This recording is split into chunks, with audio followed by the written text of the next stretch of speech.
गांधी की धरती गुजरात या मोदी की धरती गुजरात?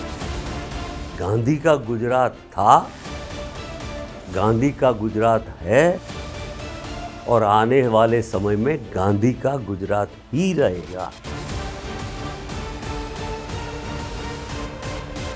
3.5 दशकों से लगभग भारतीय जनता पार्टी एक इंडिस्पेंसिबल ताकत बनकर वहां पर उभरी है। तो सर, गांधीयन सिद्धांत तो गुजरात के अंदर बहुत दम तोड़ रहे हैं। बीजेपी ऐसी पार्टी है, वो सत्ता हासिल करने के लिए कोई भी हथकंडा अपने आप को उपयोग करने वाली पार्टी। 2002 कलंक है गुजरात के ऊपर। हरेन पांड्या, संजीव भट्ट, जज लोया, बहुत सारी घटनाएं हैं। कैसे डाइजेस्ट कर गया? उनके ही सबसे बड़े नेता, देश के पूर्व प्रधानमंत्री वाजपेयी जी ने भी कहा कि ये कलंक है। तो ये तो देश की जनता को, गुजरात की जनता सबको तय करना है। जो मुख्य ऑपोजिशन पार्टी है वो अब कांग्रेस नहीं दिख रही है, मतलब चर्चाओं में अब आम आदमी पार्टी दिख रही है। तो स्पेस तो आप लोगों ने खो दिया। लोकसभा चुनाव 24 आप नहीं लड़े, लोकसभा 19 के बाद आप विधानसभा चुनाव नहीं लड़े। देखेंगे आपको लड़ता हुआ। राम मंदिर में लूट, कौन लोग इसमें शामिल हो सकते हैं बड़े? क्या पॉलिटिकल इंप्लीकेशन आपको लगता है कि इससे होगा?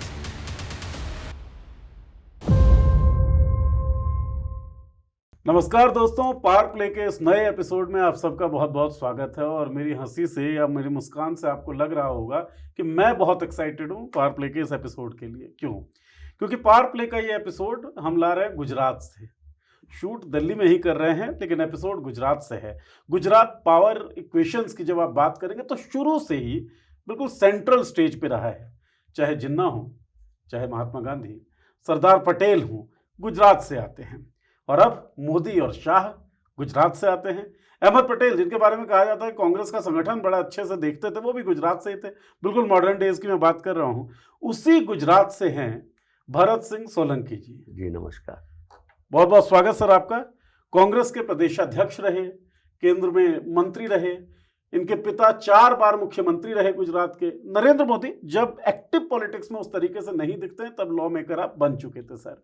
तो आपने पूरी वो जर्नी भी देखी होगी, पूरा वो गुजरात भी देखा होगा और शायद बदलता हुआ गुजरात भी देखा होगा। गुजरात के मुख्यमंत्री को प्रधानमंत्री बनते हुए और फिर प्रधानमंत्री को नॉन बायोलॉजिकल पर्सन बनते हुए भी देखा होगा। आपने देखा होगा कि कैसे गुजरात के आदमी की लोग मंदिर में मूर्तियां और तस्वीरें लगाने लगे। तो कैसा लगता है ये सब देख के? ये सब हम जानेंगे।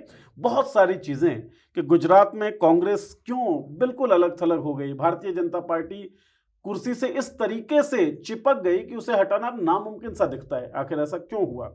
गुजरात की राजनीति क्या है, देश भर की राजनीति क्या है, क्या बदलाव हो सकता है या नहीं हो सकता है? अच्छा, राम मंदिर में चंदा चोरी की बात चल रही है। ये बात 4 साल पहले ही भरत जी कर रहे थे। उसके पीछे क्या वजह थी? राम मंदिर में चंदा चोरी जो है, उसके पीछे क्या क्या कॉन्टेक्स्ट हो सकता है? बहुत सारी बातें ऑफ द रिकॉर्ड हमने बहुत सारी की। ऑन द रिकॉर्ड सोचते हैं कि कुछ ना कुछ हम उसमें से अच्छा सा ला के आपके सामने रख सकें। तो आपसे गुजारिश कि जुड़े रहिए। सब्सक्राइब ना किया हो अब तक चैनल तो सब्सक्राइब कर लीजिए। और सर, मुझे लगता है इंट्रोडक्शन बहुत लंबा हो गया, क्योंकि बात बहुत सारी करनी है। जी। सबसे पहले तो आप ये बताएं कि गांधी की धरती गुजरात या मोदी की धरती गुजरात? गुजरात क्या है अब देखिए, आपने जिस महान विभूति की बात छेड़ी, हम गौरवशाली हैं गुजराती होने की वजह से।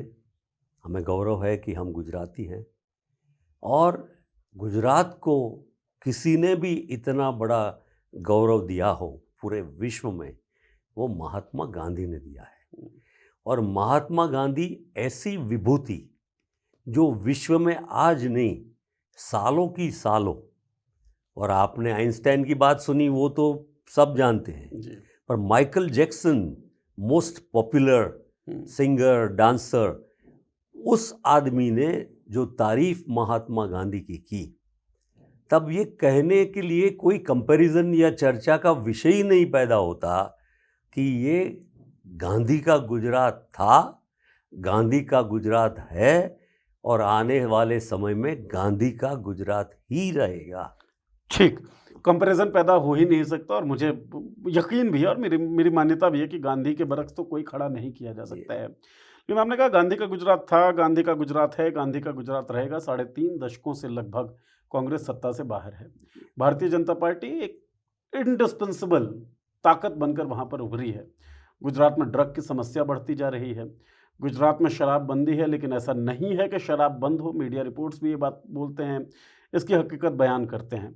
गुजरात के जो उद्योगपति हैं, अडानी हो चाहे अंबानी, किस तरीके से वैभव का एक नंगा या फूहड़ प्रदर्शन वो करते दिखते हैं, वो हम सबको दिखता है।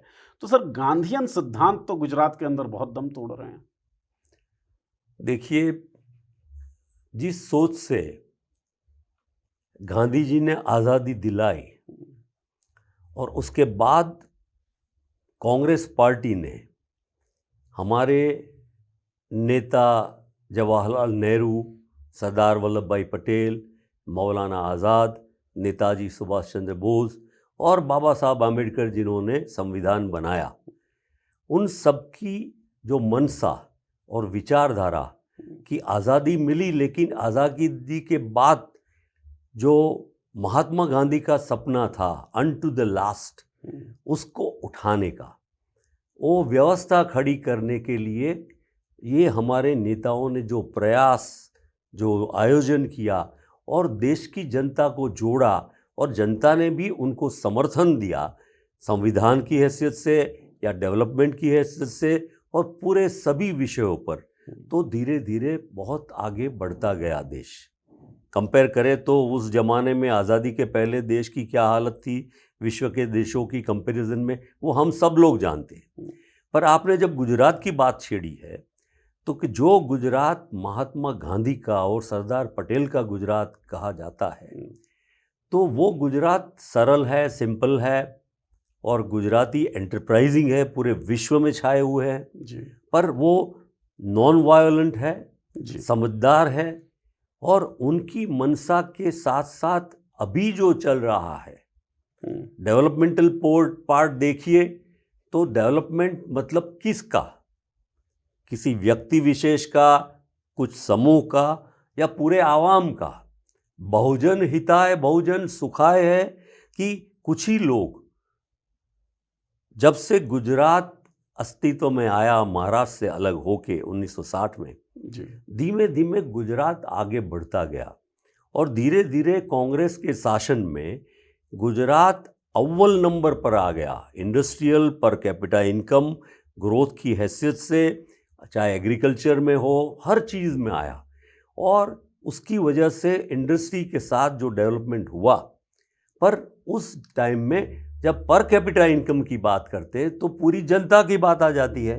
पर आज जो बात हो रही है, चाहे जीडीपी की कोई बात करे, तो जीडीपी तो आप देख रहे हैं कि कुछ ही लोग, अदानी अंबानी की वजह से जीडीपी दिखता है। इससे हर गुजराती कोई बड़ा लाभान्वित हो गया नहीं। जनता परेशान, व्यापारी परेशान, जीएसटी से परेशान, बेकारी से परेशान, महंगाई से परेशान और बिजनेस ठप हो गए, इकोनॉमिक क्राइसिस हो गई गुजरात में। पूरी गुजरात में इन्वेस्टमेंट कम आने लगे, बहुत सारी छोटी बड़ी इंडस्ट्रीज वो बंद होने लगी और लोग बेकार होने लगे, गुजरात से वापस जाने लगे। गुजरात में कोई नया इन्वेस्टमेंट नहीं आ रहा है, बड़े बड़े समिट किए जाने पर भी हालात अभी ठीक नहीं है, काबू में नहीं है। मेरा सवाल ये है सर, गुजरात से सरदार आते थे, जो सरदार ने इस पूरे देश को इकट्ठा किया, 562, कहीं कहीं कहते हैं 585 रियासतें थी, जिसको एक किया सरदार पटेल ने। गुजरात से महात्मा गांधी आते हैं, जिन्होंने जिस तरीके का रेजिस्टेंस किया वो पूरे ग्लोबल एरिना पे हमको नहीं दिखता है, जो गांधी ने किया। वो गुजरात, अगर आप कह रहे हैं इतनी सारी मुसीबतें हैं, इतनी सारी दिक्कतें हैं, रजिस्ट क्यों नहीं कर रहा है? सत्ता तो नहीं बदल रहा है गुजरात। तो क्या गुजरात इस तरह के दमन को अब सह चुका है, बर्दाश्त कर चुका है? क्रांति की बात रही नहीं है गुजरात के अंदर? आपकी बात बहुत सही है। जिस तरह की सरकार चल रही है, जैसे कहा जाए ना कि मेन मुद्दों से लोगों को डाइवर्ट किया जा रहा है। धर्म की आस्था को कोई नकार नहीं सकता है, लेकिन धर्मांध बना के, अंधश्रद्धालु बना के, चमत्कार की बातों करके जो लोग ज़्यादा पढ़े लिखे या समझदार नहीं हैं, उनको डाइवर्ट किया जा रहा है। इसलिए गुजरात की जनता जो मेन स्ट्रीम डेवलपमेंट में होनी चाहिए, जो गुजरात की प्रगति, आबादी, शांति और व्यवस्था और उसका मेरे समय में जो मैं कहता था कि happiness index, G GDP is not relevant today. Development तो हुआ, रास्ता, रोटी, कपड़ा, मकान, ठीक बात है, अभी तो मकान तोड़े जा रहे हैं, अब हैप्पीनेस इंडेक्स कैसे आएगा? जी तो हैप्पीनेस इंडेक्स के बारे में जब गुजरात न सोचे और हमारा देश उसमें इतना पिछड़ जाए, तो मुझे लगता है कि हम जिस वजह से इस देश को गांधी जी ने और पूरे हमारे आज़ादी के लड़वाक लोगों ने जो आज़ादी दिलाई थी, उसका पर्पस लगता है मारा जा रहा है। लेकिन फिर भी गुजरात खड़ा क्यों नहीं हो रहा है फिर? गुजरात खड़ा नहीं हो रहा है, अभी लग रहा है एक स्प्रिंग को दबाएंगे दबाएंगे दबाएंगे। चुनाव के बारे में आप कह सकते हैं कि चुनाव बहुत सालों से भारतीय जनता पार्टी जीत रही है। हमारी भी कमजोरी है कांग्रेस पार्टी की। 2070 में हम 80 सीट तक तो पहुंचे थे। भारतीय जनता पार्टी 3 फिगर में तो पहुंची नहीं, 99 पर रुक गई, ज़्यादा कोई फर्क भी नहीं था। और उसके पहले के लोकल बॉडी इलेक्शंस आप देखें तो 2015 में तो हमारी मेजोरिटी आई, हम 23 डिस्ट्रिक्ट्स जीते, 104 से ज़्यादा ब्लॉक पंचायत जीते और हमारा वोट शेयर 51% था, उनसे ज़्यादा रहा। भाजपा का वोट शेयर ज़्यादा नहीं है जी। और दूसरी दिक्कत यह है कि बहुत अलग अलग तरीके से बीजेपी चुनाव को डाइवर्ट करके चुनाव जीतने में सक्षम बनी है। अगर हम चाहते हैं कि इस देश में डेमोक्रेसी स्ट्रेंथन हो और उसका पहला पर्पस या ये पैरामीटर ये होना चाहिए कि मतदान, voting should go as close as to 100%। अगर देश में या गुजरात में वोटिंग बढ़ता है और अगर वो 75 या उसके ऊपर जाता है, बीजेपी कतई देश में कहीं भी जीत नहीं सकती। पश्चिम बंगाल सर 90+ वोटिंग गया है। देखिए, वो आपने कहा, सही कहा, पर वहाँ का रीजनिंग और क्या क्या हुआ आपने देखा होगा। आपने बिहार में लेके सर में क्या किया गया, वोटर लिस्ट में क्या क्या किया गया, और वही पैटर्न पर आपने आसाम और वेस्ट बंगाल में भी देखा और यही पैटर्न ये करते रहे। और अभी आपने देखा कि आपको सिटीजन मानेंगे कि नहीं, इसके बारे में भी चर्चा के नए विषय लाए। तो पूरे कॉन्स्टिट्यूशन को तो तरोड़ मरोड़ नहीं कर सके क्योंकि 2/3 मेजोरिटी या ऐसा कुछ नहीं कर पाए। तो विद इन कॉन्स्टिट्यूशन पूरे देश के कानून और व्यवस्था को बदल के तोड़ मरोड़ करके अपने कब्जे में, अपनी सत्ता के लिए, अपनी संपत्ति बढ़ाने के लिए, लोगों को एक्सप्लॉइट करने के लिए, लोगों को लड़ा के गुमराह करने के लिए और कानून और व्यवस्था के जरिए उनको डरा के धमकाने के रखने के काम में बीजेपी अभी सफल हुई है और वही उनके चुनाव में जीतने का रीज़न है। आपने एक दावा किया सर कि अगर 90% से ज़्यादा वोटिंग होती है तो बीजेपी कहीं टिकेगी नहीं, पहला दावा था आपका। दूसरा, बंगाल का फैक्ट ये है कि 90% से ज़्यादा वोटिंग हुई, तो आपने रीजंस भी बताया और उन सब रीजंस पे बहुत सारी चर्चाएं हुई हैं। तो क्या आपको नहीं लगता कि अगर चर्चाएं हो ही रही हैं तो इन चर्चाओं के खिलाफ जो लड़ाई हो, चर्चाओं के खिलाफ नहीं, मतलब चर्चा में जो मुद्दे हैं उनके खिलाफ जो लड़ाई लड़नी चाहिए वो अपोजिशन पार्टीज नहीं लड़ रही हैं? हमें लड़नी चाहिए। शायद हम में कुछ कमी भी होगी, हम में निरुत्साह होंगे या हमें लगता है कि हमें सफलता नहीं मिली है तो कार्यकर्ता में थोड़ी निराशा भी होगी। तो वो साइकोलॉजिकल जो लड़ाई है वो हमें सुधार करके, एजुकेट करके, ट्रेनिंग के साथ, चर्चा, विचार विमर्श, लोगों के साथ जुड़ के, लोगों के साथ मिल के, कनेक्टिविटी बढ़ा के, मुझे लगता है कि लोग जुड़ेंगे तो अपने आप इन बातों का जवाब हमें और लोगों को मिलना शुरू हो जाएगा। 1 जुलाई 2024, हम लोग 2 जुलाई को ये रिकॉर्ड कर रहे हैं 2026 को।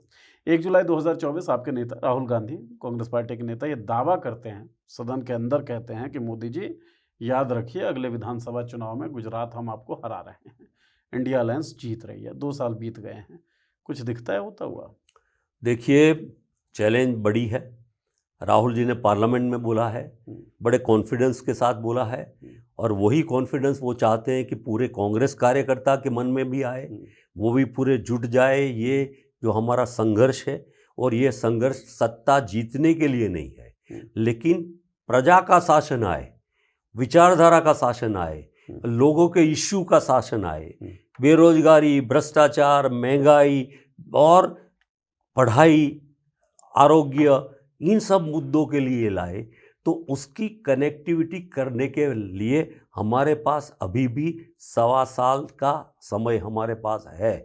तो हमारी जिम्मेदारी बनती है कि हमारे लीडर ने जो कहा है उसको सच करने के लिए हमें लग जाना चाहिए। छोटी मोटी जो भी बातें, कमियां हम में हैं, चाहे गुटबाजी हो या और कोई बातें हैं, उसमें से बाहर आके मेन इश्यू क्या है कि गुजरात की जनता का साथ हमें किस तरह से देंगे और जनता को ताकतवर कैसे बनाएं, ये हमारा काम होगा। भरत सिंह, जो 2017 में आप अध्यक्ष थे, जब चुनाव में आप लोग गए, 77 सीटें आप जीतते हैं, 99 पे बीजेपी को आप लोग रोक देते हैं। अगला चुनाव होता है, 20 से कम सीटों पे आप लोग रह जाते हैं, रिकॉर्ड बनाते हैं नेगेटिवली आप लोग। जो मुख्य ऑपोजिशन पार्टी है वो अब कांग्रेस नहीं दिख रही है, मतलब चर्चाओं में अब आम आदमी पार्टी दिख रही है। तो स्पेस तो आप लोगों ने खो दिया। 17 से 22 में क्या बदला ये बताइए, और 24 में आपने कहा कि अभी हमारे पास समय है 1.25 साल 1.5 साल का, जिसमें अगर हम अपनी कमजोरियों पे काम करें तो हम उस चीज़ को रियलाइज कर सकते हैं, करना चाहिए। लेकिन 24 से 26 तक बदलाव क्या हुआ है? देखिए, जो चुनाव हुआ और जिस तरह से चुनाव हो रहे हैं पूरे देश में, पिछले कितने भी चुनाव देखे, तो ये रिलेटिव लड़ाई है। परसेंटेज ऑफ वोट किसको कितने मिले, कैंडिडेट को कितने वोट मिले, किस तरह से मिले और कौन से पैरामीटरों ने काम किया।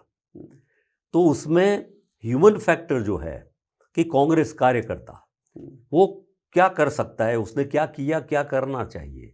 तो मुझे लगता है कि बहुत सारे दूसरे जो फैक्टर जो हावी हो गए, उस हावी होने वाले फैक्टरों में से कांग्रेस कार्यकर्ता को, जैसे पुराने ज़माने में आज़ादी की लड़ाई लड़ रहे थे और हमारे सत्याग्रही जो लड़ाई लड़ते थे, उसी तरह इस लड़ाई को उसी तरह देखना चाहिए और अपने आप को बुलंद करके, ताकतवर बना के, जो राहुल जी कहते हैं बब्बर शेर जैसा बन के आइडियोलॉजिकल वॉर में जनता के साथ जुट के खड़ा रहना चाहिए। क्या रोकता है बब्बर शेर बनने से?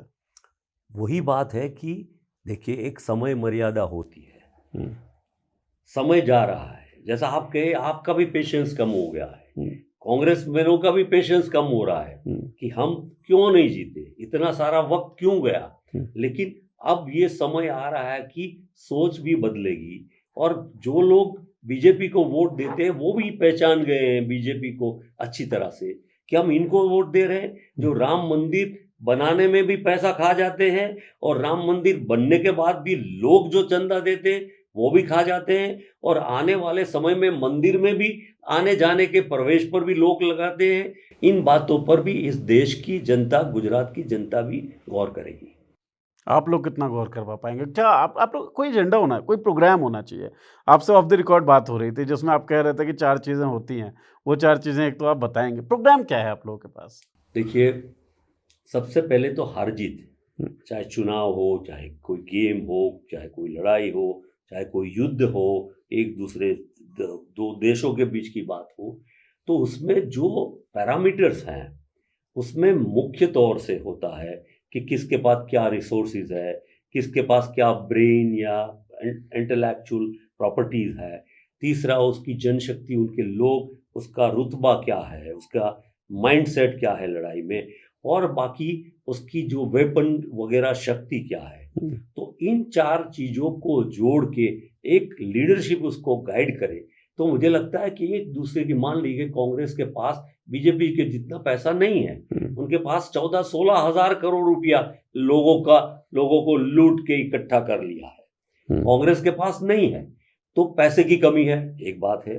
तो इंटेलेक्चुअल प्रॉपर्टी तो है कांग्रेस के पास, और वो प्रॉपर्टी को यूटिलाइज करके जनता को जोड़ने का काम करना। गांधी जी ने जो ताकत बनाई जनशक्ति की, आज़ादी की लड़ाई में 30 करोड़ लोगों को उस जमाने में धर्म, जाति, भाषा, प्रांत, पढ़ा अनपढ़, कोई भी गरीब तवंगर नहीं देखा, अंध श्रद्धालु, पॉवर्टी, सब बातों को छोड़ के लोगों को जोड़ सके। उस विचारधारा के साथ ही को जोड़ना पड़ेगा, और उसमें बड़ा भरोसा ये नई जनरेशन जेंजी अल्फा पर है कि वो चाहती है कि इस देश में, इस राज्य में, ये गुजरात में अमन, भाईचारा, प्रेम, विकास, बेरोजगारी कम हो और विश्व में हम जो देखना चाहते हैं अपने आप को कि हमारा गौरव बढ़े, तो वो भी हमें समर्थन इसमें करेंगे और हम उसके लिए कोशिश करके कार्यान्वित होंगे। आपने सफल होने के लिए रेसिपीज बताई कि आपके पास पावर होना चाहिए, रिसोर्सेज होने चाहिए, स्ट्रेटजी होनी चाहिए। तो जिस ताकत से आप लोग लड़ रहे हैं, आपका जो पॉलिटिकल राइवल है और जो गुजरात से ही आते हैं नरेंद्र मोदी, और कुछ टर्म्स में देखें तो आपके जूनियर भी दिखते हैं, उनके पास क्या-क्या रिसोर्सेज थे भारत जी? कैसे वो बढ़ते चले गए नरेंद्र मोदी? देखिए, सबसे पहले एक संगठित आयोजन के साथ उनके पास जो आरएसएस है, कैडर है, वहाँ वो खाली उसको जो आदेश किया जाता है, अच्छा है, झूठा है, सच्चा है, नहीं देखते। वो आदेश का वो संगठन पालन करता है।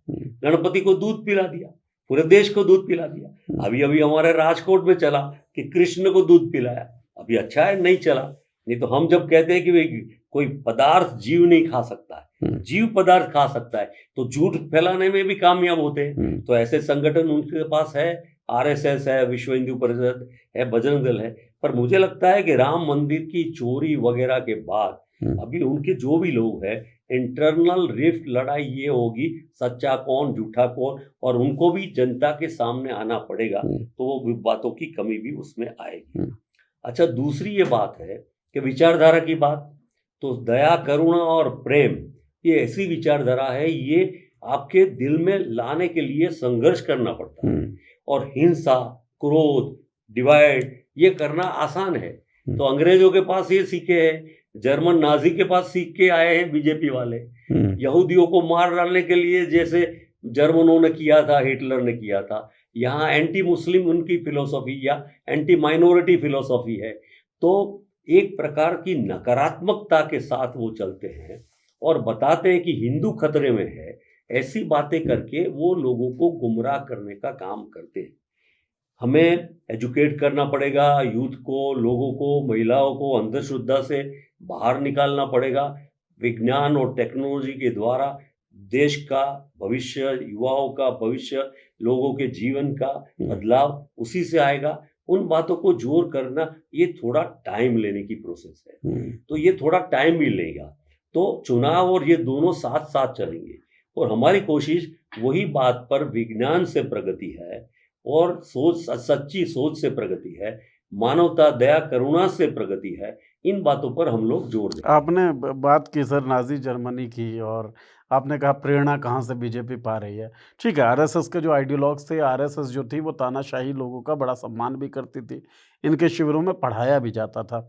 आपके पास तो आइकन थे ना, महात्मा गांधी, आपके पास तो आइकन थे सरदार पटेल, आपके पास तो आइकन थे। आप साइंटिफिक टेम्परामेंट की बात कर रहे हैं, हमारे संविधान में साइंटिफिक टेम्परामेंट की बात है।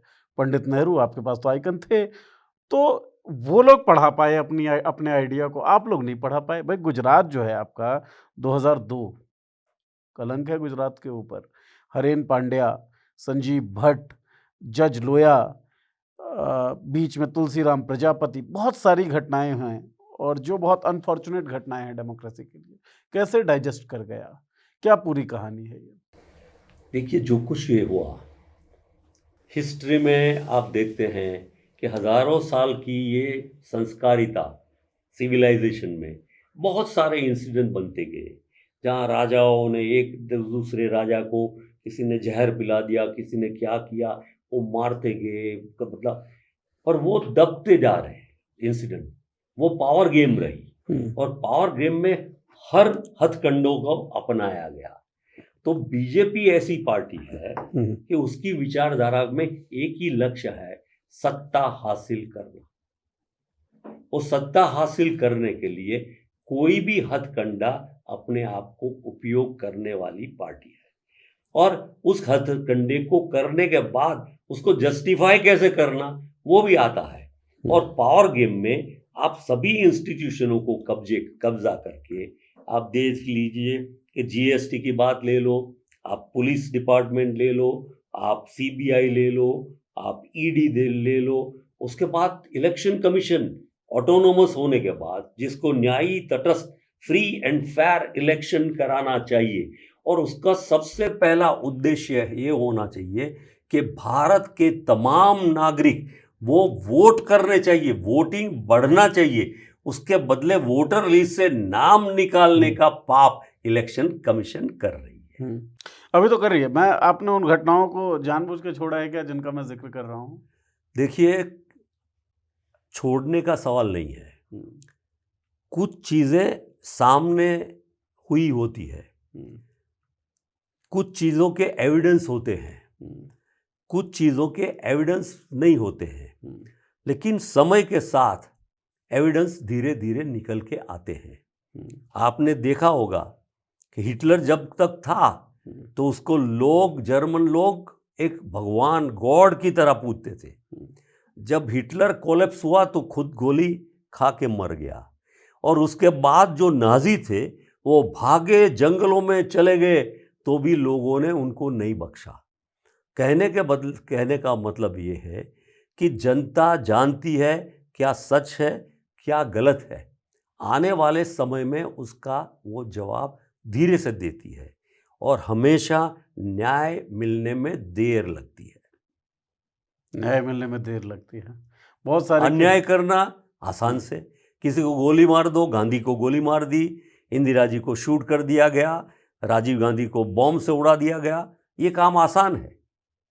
बचाना बड़ा मुश्किल है, न्याय दिलाना बड़ा मुश्किल है। आप देखते हैं कि बहुत सारे इंसिडेंट्स जो अभी पिछले 10 सालों में, 2014 में बीजेपी पावर में आने के बाद हुए, तो जुडिशरी के क्या क्या डिसीजंस आए और चुनाव आयोग ने क्या क्या डिसीजंस लिए। एक छोटा सा एग्जांपल दूं कि इलेक्शन कमीशन की जो गाइडलाइन है कि चुनाव की प्रक्रिया जो हो जाए एक बार शुरू, तो वो प्रक्रिया ख़त्म होते ही जो भी डिसीजन आए उसको फिर हाई कोर्ट या और कोर्ट भी उसको मान्यता नहीं देता है। एक प्रोसीजरल एक इफेक्ट है। मीनाक्षी नटराजन के केस में जो हुआ तो सुप्रीम कोर्ट ने ये कहा, और हमारे डिस्ट्रिक्ट पंचायत की प्रेसिडेंट एक ट्राइबल के बारे में जो डिसीजन हुआ, हमारे डीडीओ, हालांकि जो चुनाव के अधिकारी रहे, उसने बीजेपी की जो एप्लीकेंट थी, उम्मीदवार थी, उसकी जो फॉर्म था उसको रिजेक्ट कर दिया। तो रिजेक्ट करने के बाद बीजेपी अपने वकील के साथ हाई कोर्ट के जज के पास छुट्टी के दिन वो जाके रात को 11 बजे उसके पर स्टे ले आए और उसको एस्टैब्लिश करके उसको अध्यक्ष बना दिया। आप देखिए कि इंटरप्रिटेशन ऑफ दी जजमेंट्स और सेम अथॉरिटी इलेक्शन कमीशन क्या, कैसे, कब इंटरवीन करती है। ये भारत अकेले की बात नहीं है, गुजरात अकेले की बात नहीं है, पूरे दुनिया में ये हो रही है। और जो ऑटोक्रेटिक पार्टियां और सत्ता पर लगे रोग हैं, इसका पूरा पूरा दुरुपयोग करते हैं। ठीक, एक चीज़ बताएं सर, जब जो मामलात हैं जिनका आपने कहा कि समय न्याय करेगा और न्याय देरी से मिलता है, कई मामलात में जब क्लीन चिट मिलता है उन लोगों को जो लोग उसमें शामिल हैं और इस वक्त देश के सबसे ताकतवर लोगों में शुमार हैं, तो as a Congress politician coming from Gujarat, आपके दिमाग में क्या चलता है? देखिए, जितने भी इंसिडेंट्स हुए या रायट्स हुए, धर्म के नाम पर, जाति के नाम पर, रिवाजों के नाम पर, अंधश्रद्धा के नाम पर, सती के नाम पर, फिल्मों के नाम पर, अभी भी एक फिल्म आई उसके पर बड़ा चर्चा हुआ, उसके फैक्ट्स एंड फिगर देखेंगे तो पूरे के पूरे झूठ फैलाए गए। अब झूठ एक बार दे दिया, गणपति को दूध पिलाओ तो देश ने पिला दिया, आप कहेंगे हाँ वो गलती हो गई। इससे समाज की व्यवस्था तो बदलने में देर लगेगी। तो ये झूठ फैलाने वाले लोग आज हावी हो गए हैं और सफल हो रहे हैं। अच्छा, तो आपके दिमाग में क्या चलता है ये आप नहीं बताएंगे? नहीं, मेरे दिमाग में जैसा आपने कहा, डिसीजन आ गया, क्लीन चिट मिल गई, चलो ठीक है मिल गई, लेकिन जानने वाले हम तो उस डिस्ट्रिक्ट से आते हैं कि हमारे एक सोजित्रा गांव की लेडी भी, मान लीजिए कि 2002 के वो जो गोधरा ट्रेन के डब्बे में थी, हम पर्सनली भी गए थे, उनको सुना भी था। तो अंदर से ट्रेन जली या बाहर से जलाई गई, उसके बारे में भी अभी काफ़ी चीज़ें आ रही है। और क्या यूज़ हुआ जलाने में, कोई पेट्रोल, डीजल या आरडीएक्स के क्या हुआ, ये बातें आज नहीं तो कल हिस्ट्री में बाहर आएगी, हम्म, और लोग भी जानते हैं, अच्छी तरह से जानते हैं। हरेन पंड्या के मर्डर को भी लोग जानते हैं। और गोवा की जो वर्किंग कमेटी थी बीजेपी की, उसमें भी उनके ही सबसे बड़े नेता, देश के पूर्व प्रधानमंत्री स्वर्गस्थ वाजपेयी। वाजपेयी जी ने भी कहा कि ये कलंक है। हम्म, तो ये कितनी बड़ी बात है। अब एक बाजू एक उन्हीं का टॉप लीडर जिसको कलंक कहता है, और आप साबित करना चाहते हैं कि वो भगवान हैं, उसकी मूर्तियां बनती है, उसके फोटो लग रहे हैं, तो ये तो देश की जनता को, गुजरात की जनता सबको तय करना है। मैं बस एक चीज़ समझना चाहता हूँ, उसके बाद मैं इस टॉपिक से मूव ऑन करूँगा सर। समझना ये चाहता हूँ मैं कि 2002 का राइट होता है, अटल बिहारी वाजपेयी कहते हैं कि ये कलंक है। एक बात चलने लगती है कि शायद नरेंद्र मोदी को हटा दिया जाएगा मुख्यमंत्री के पद से, फिर आडवाणी कन्विंस करते हैं। क्या स्थितियाँ रहती हैं कि नरेंद्र मोदी बरकरार रहते हैं सीएम के तौर पर, बल्कि और एलिवेट हो जाते हैं और ताकतवर हो जाते हैं? देखिए, मैंने जो कहा, हुँ, दुनिया में जीत 4 चीज़ों से होती है। हुँ, सच या झूठ से दुनिया नहीं चलते हैं। अमेरिका का प्रेसिडेंट कैसे चलता है, ट्रंप, आप जानते हैं। हुँ, उसी तरह पुतिन, रशिया के जो प्रीमियर हैं, जी, उनके वो कैसे चलते हैं, वो आप जानते हैं। जी, और बाकी की दुनिया के जो लोग भी हैं, या चाहे अफ्रीका के कई, मानो कि कोई प्रेसिडेंट डिक्टेटोरियल रूल है, वहाँ भी कैसे चलते हैं जानते हैं। तो ताकत होती है पैसा, धन, संपत्ति से, दिमाग, बुद्धि, प्लानिंग से, हुँ, जनशक्ति से, और मसल पावर या शस्त्रों से। ये चारे चीज़ें हार जीत के लिए इम्पोर्टेंट है। सच या झूठ, उससे हार जीत नहीं होती है। Justice delayed is justice denied. Late करने से भी वो बदल जाता है हुँ, जस्टिस। और उसी तरह जस्टिस के लिए आपको एविडेंस भी चाहिए हुँ। और साक्षी भी चाहिए। तो आपने अगर कहा आपके पास साक्षी फूट गया हुँ, या एविडेंस तोड़ मरोड़ दिया, हुँ। तो सच को झूठ भी साबित किया जाता है और झूठ को भी सच साबित किया जाता है। आपने कहा सर पैसा, स्ट्रैटेजी, जनशक्ति और मसल पावर, हाँ ये 4 चीज़ें जी। चाहिए। नरेंद्र मोदी के पास इनमें से क्या था? एग्ज़ाम्पल्स के साथ बताएँ, और कांग्रेस कहाँ-कहाँ लैग कर रही थी कि इतने सालों से जीत नहीं पाई गुजरात? पैसा तो बहुत उनके पास है, जब और वो था, सीएम थे तब कैसे था? तब भी था। इतने सालों से उनकी गवर्नमेंट थी, और उनकी पार्टी पैसे वालों की पार्टी है, अदानी अंबानी वाली पार्टी है। और अदानी अंबानी नहीं थे तब भी दे वर बेसिकली हिंदू महासभा, जनसंघ और बीजेपी ट्रेडर्स पार्टी थी, व्यापारियों की पार्टी थी। हुँ, तो आम जनता की पार्टी नहीं थी, कॉमन मैन की पार्टी कभी नहीं रही, और आज भी नहीं है। उनका रवैया, उनके पॉलिटिकल या इकोनॉमिकल डिसीजंस, जो एडमिनिस्ट्रेटिव डिसीजन है, they are always pro highly capitalist. Capitalist भी छोड़िए, मोनोपोलाइज है, वो हुँ, मोनोपोलिस को समर्थन करते हैं। तो पैसा था, और मसल पावर और सत्ता का उपयोग जानते थे। रही दिमाग, तो पैसे से वो खरीद भी सकते हैं। और अच्छा, दिमाग खरीदा जा हाँ, सकता है? वो मतलब ऐसा कैसे, रॉन्ग डूइंग करने के लिए भी दिमाग कर सकते हैं, हुँ, अच्छा करने के लिए भी दिमाग यूज़ कर सकते हैं। तो उन्होंने जो किया वो, और बाकी रही जनशक्ति, तो जनशक्ति को जोड़ने करने के लिए उन्होंने धर्म का भी रास्ता लिया, गुमराह करने का भी लिया, अंधश्रद्धा का भी रास्ता लिया, कथाकारों का भी रास्ता लिया। और आज भी जितने बाबा घूमते हैं, जो कोई बोलता भी नहीं है अयोध्या मंदिर में सोने की चोरी के बारे में, उन बाबाओं का बहुत बड़ा रोल है कि जो बाबाओं कथा करते हैं, बहुत सारी चमत्कारों की बातें, वो कोई भी कथाकार बच्चों को पढ़ाने की बात नहीं करते हैं, और ये नहीं कहते कि आप चंदा हमको देने के बदले किसी हॉस्पिटल में दो, आप किसी स्कूल में दो, स्कूल बनाने के लिए दो, ये भी नहीं कह रहे। धर्म विरोधी घोषित हो जाएंगे। हालाँकि कुछ बाबा अभी जो हैं, वो चंदा चोरी के मामले पे बोले। एक धीरेंद्र शास्त्री हैं, अगर आपने जानते हो तो। हाँ, सवाल बड़ा, उन्होंने बात जो कही वो बड़ी दिलचस्प थी। उन्होंने कही कि मैं तो अभी पर्ची खोल दूँ। वो पर्ची खोल देते हैं सर। मतलब आप कुछ पूछेंगे तो वो पर्ची खोल देंगे, बता देंगे है क्या, क्या नहीं। उनके हनुमान जी से डायरेक्ट बात होती है।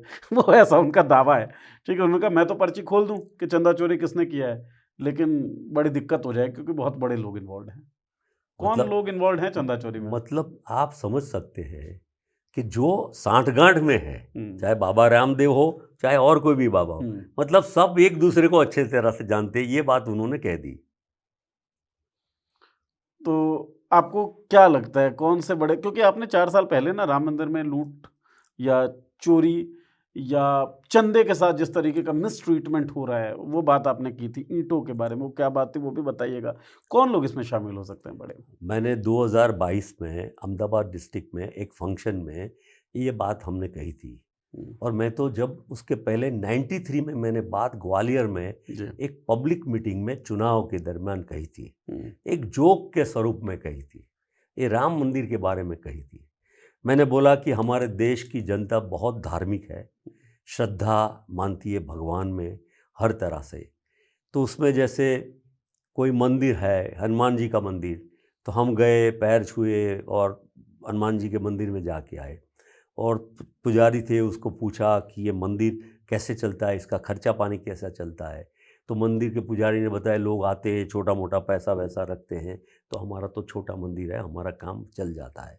फिर हम एक गुरुद्वारा गए, तो गुरुद्वारा में लोगों को पूछा, बड़ा लंगर लग रहा था, लोगों को खिला रहे थे, कोई किसी से पैसा नहीं ले रहे थे, कोई अपनी मर्जी से देने वाले दे रहे थे। तो भी बड़े अच्छे गुरुद्वारा में लंगर चल रहे हैं। तो हमने पूछा तो बोले लोग आते हैं और अपने आप दान दक्षिणा से हमारा काम वो चल जाता है। फिर रास्ते में हमें राम भक्त मिला, तो हमने बोला राम भक्त को बोला कि यार राम मंदिर के बारे में क्या है। तो बड़े अच्छी बात है, हमको लोग पैसा देते हैं तो हम पैसा हाथ में लेते हैं, पैसा हवा में उड़ाते हैं, जितना राम को चाहिए वो राम लेता है और बाकी के पैसे हम ले लेते हैं। अच्छा। ये जोक मैंने 93 में ग्वालियर में कहा था। आज उसी के प्रमाण में 2022 में हमने कहा था, और उनके ही लोग कह रहे हैं कि 14 करोड़ से ज़्यादा उस जमाने के जी जो चंदा इकट्ठा हुआ था उसका न रिकॉर्ड है, बाबरी विध्वंस के समय की बाद। बात है। हाँ, तो वो जो चंदा हुआ उसका न रिकॉर्ड है, और उसके बाद भी कितना पैसा कहाँ लगा, कितने भेंट सौगात वो आए, और आज आप सोचिए वो तो हिसाब नहीं मिला और अभी भी पैसा गायब हुआ। हमारी बात ये थी कि आप भगवान राम को भी नहीं छोड़ रहे हैं। और मैंने तो ये कहा मैं तो भरत हूँ, राम का छोटा भाई, मतलब भगवान का नहीं, पर मेरा नाम भरत रखा है।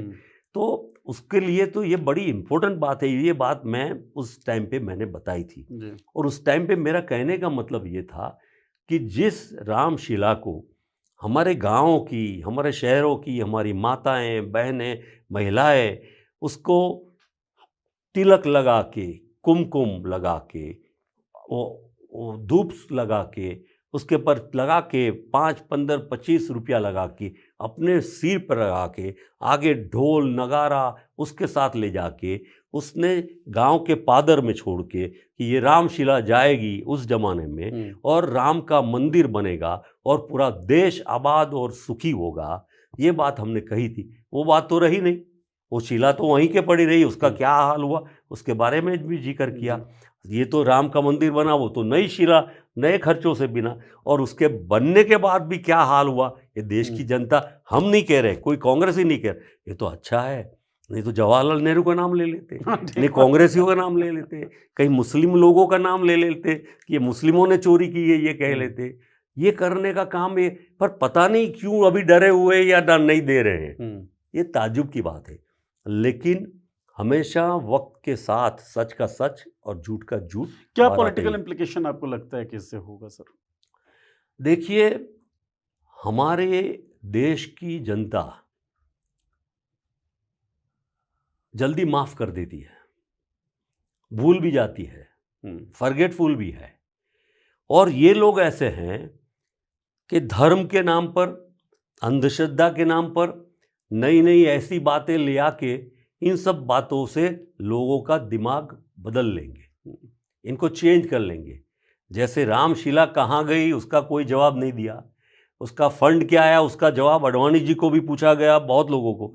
आज भी अडवाणी जी जवाब देना चाहे तो दे सकते थे, लेकिन अडवाणी जी भी चुप है, और उसके भी रीज़न हम जानते हैं कि जिनके पैर छुए जाते थे अब कोने में कहाँ है, उनके हालात क्या है। मार्गदर्शक तो अब मार्गदर्शन हो तो भी बड़ी अच्छी बात है, वो भी नहीं है, मतलब सिंबॉलिक।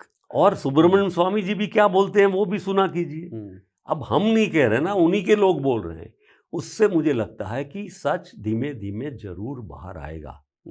सत्ता पलटना वो अलग बात है, जो मैंने कहा कि 4 चीज़ें चाहिए उसमें। बैठे बैठे कोई सत्ता पलट नहीं होगी, लेकिन जनता जनार्दन का ब्रेन में ये बात ठीक ठाक आना और लाना, वो करने के लिए ये 4 पैरामीटर तो चाहिए ही चाहिए। आपने सुब्रमण्यम स्वामी का जिक्र किया, उनका हमने इंटरव्यू किया था, बड़ा लंबा अच्छा। चौड़ा इंटरव्यू किया, बड़ी बातें की उनसे, और उन्होंने बड़े पर्सनल इक्वेशंस की भी बात की मोदी के साथ। तो आप तो सीनियर रहे हैं और सेम स्टेट से आप लोग आ रहे हैं, नरेंद्र मोदी, भरत सिंह सोलंकी जी, पर्सनल क्या रिश्ता है सर, मतलब कैसा इक्वेशन है मोदी के साथ? देखिए, जब वो मुख्यमंत्री थे तो मैं एमएलए था। I was there as a deputy leader. Amar Singh भाई चौधरी हमारे लीडर ऑफ ऑपोजिशन थे आप डिप्टी और लीडर मैं थे। डेप्यूटी लीडर था।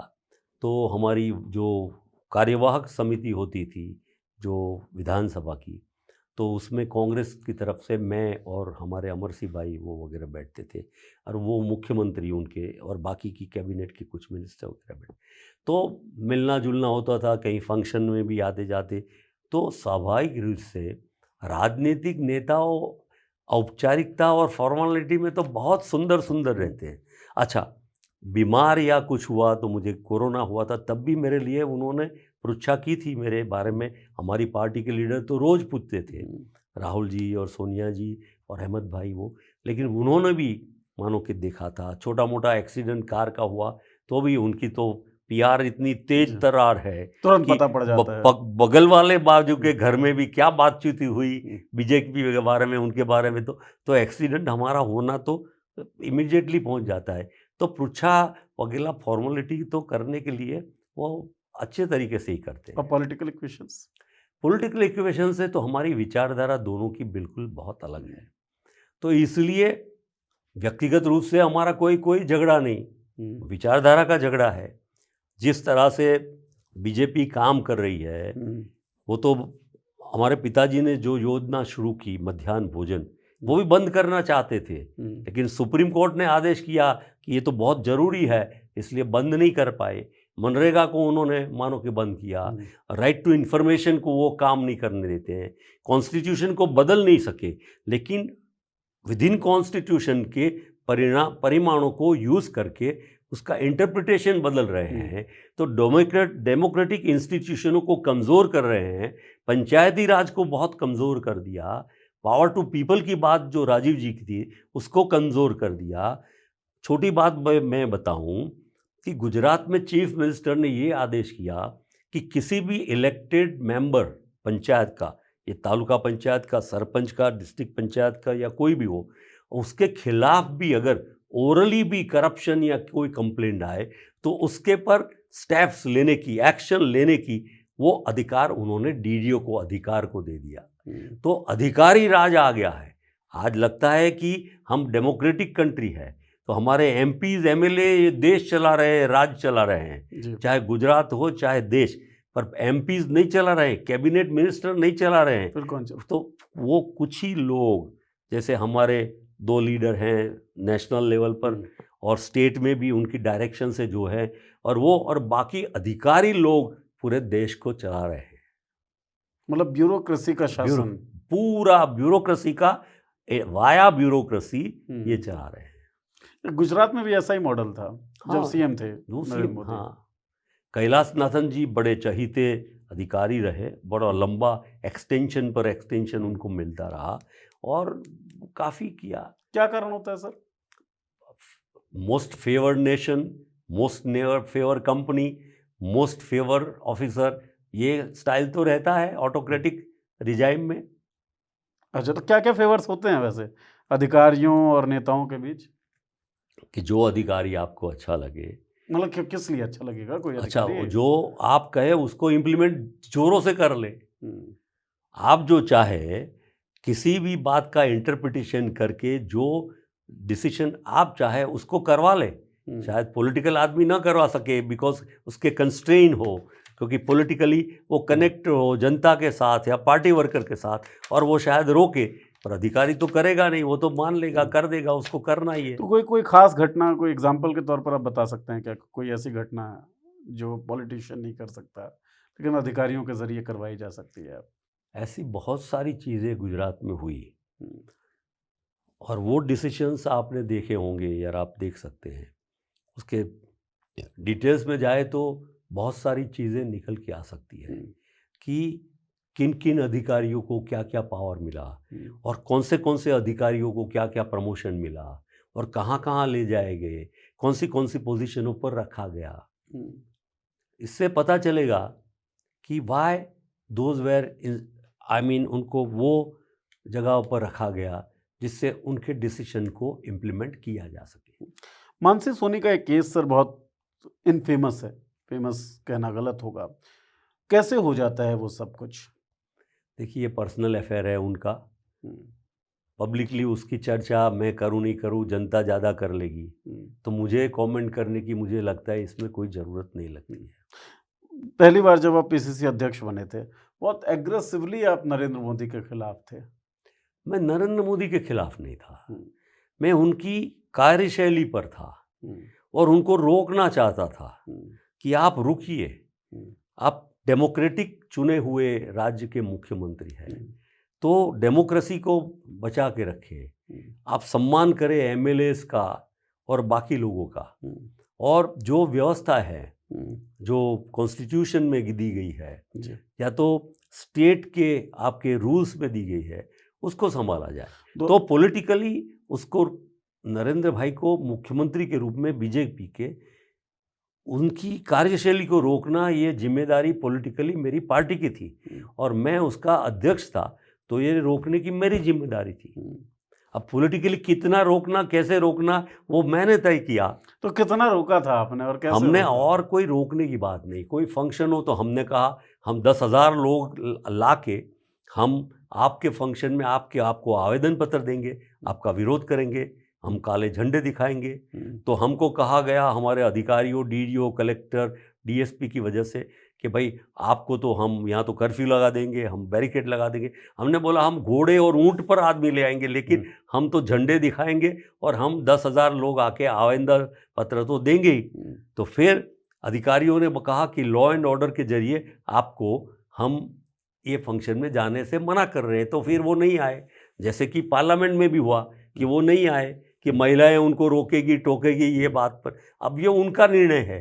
अब उनको विरोध प्रदर्शित करना पार्लियामेंट के बाकी मेंबरों का भी तो अधिकार है ना। अब जब मोदी बिल्कुल इनविंसिबल दिखते हैं और गुजरात के चुनाव सर पर हैं, क्या आपको लगता है कि उनको हराया जा सकता है? 77 से 17 पे आ गए आप लोग। देखिए, भारतीय जनता पार्टी का रिजल्ट तो आप जानते ही हैं। 1984 में जी, अटल बिहारी वाजपेयी जैसे दिग्गज नेता, लोकप्रिय, पॉपुलर, उनको कहा जाए कि ही वॉज ए स्टेट्समैन, एक अलग प्रतिभा संपन्न थे। उनको माधवराव सिंधिया ने ग्वालियर में आके सुबह फॉर्म भर के हरा दिया और 84 में भाजपा को 1.5 सीट मिली पूरे देश में। एक महसाणा गुजरात में, दूसरी तमिल आंध्र में तेलुगु देशम के सपोर्ट से। अब वो 1.5 पार्टी वाली पार्टी आज 14 साल से राज कर रही है, तो क्या हम नहीं बदल सकते क्या? वो राज क्यों कर रही है? आप क्यों नहीं तोड़ पा रहे हैं? राज्य दर राज्य आप चुनाव हार रहे हैं। 2024 के लोकसभा चुनाव 240 पे आप लोगों ने रोका, उसके बाद स्टेट दर स्टेट सर हारते चले गए। पश्चिम बंगाल, मतलब ऐसा फोर्ट माना जाता है तोड़ा नहीं जा सकता। ममता बनर्जी मजबूत नेता, जुझारू नेता की उनकी एक ख्याति है, लेकिन वो भी हराया। हरियाणा, वो भारतीय जनता पार्टी ने जीत के दिखाया। और गुजरात में तो खैर मतलब जिस तरीके का उनका परफॉर्मेंस है, ऐसा लगता है कि भाई शायद हो ही नहीं सकता है। कुछ प्लान्स हैं आपके पास? आप क्योंकि सक्सेस की बड़ी बात कर रहे हैं कि ये सब होना चाहिए, स्ट्रेटजी आपके पास है क्या? मैं वही कह रहा हूँ, ये रिलेटिव लड़ाई है।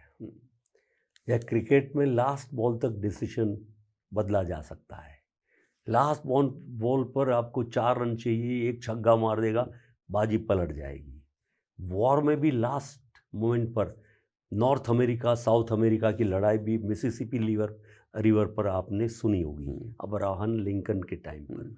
वर्ल्ड वॉर भी देखा होगा कि जैसे हिटलर जीतता जाता था, पर जैसे रशिया और साइबेरिया और वगैरह शुरू हुआ तो बाकी लोग, जापान और इटली, और इनका हालत क्या हो गया।